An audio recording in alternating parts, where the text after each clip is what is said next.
বাংলাদেশের দক্ষিণ প্রান্তে অবস্থিত অপরূপ এক জেলা পটুয়াখালী, যেখানে আছে সমুদ্রের নীল জোয়ার, সবুজ চর, ঐতিহাসিক নিদর্শন আর ধর্মীয় ঐতিহ্যের অনন্য মেলবন্ধন। আজকের ভিডিওতে চলুন দেখে নেই পটুয়াখালীর সেরা 10টি দর্শনীয় স্থান, যা আপনাকে মুগ্ধ করবে প্রকৃতির রূপে আর সংস্কৃতির ছোঁয়ায়।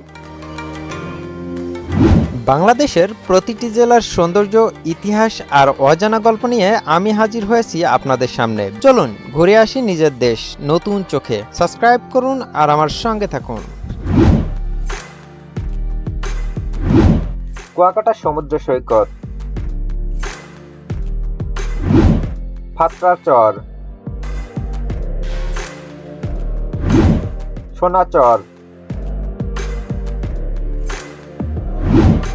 মিস্ত্রিপাড়া সীমা বৌদ্ধ মন্দির, কুয়াকাটা জাতীয় উদ্যান, আলিপুর মাছ বাজার,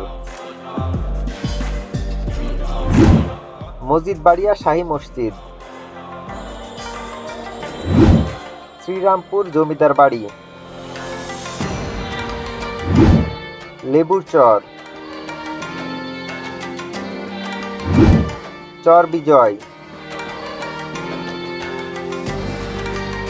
এগুলোই ছিল পটুয়াখালীর সেই 10টি অনন্য দর্শনীয় স্থান, যেখানে প্রকৃতি, ইতিহাস আর ঐতিহ্য একসাথে বেঁচে আছে। আপনি কোন জায়গাটি ঘুরে দেখতে চান প্রথমে নিচে কমেন্টে জানাতে ভুলবেন না। ভিডিওটি ভালো লাগলে লাইক দিন, চ্যানেলটি সাবস্ক্রাইব করুন আর নতুন ভ্রমণ ভিডিওর আপডেট পেতে পাশে থাকুন আমাদের সাথেই।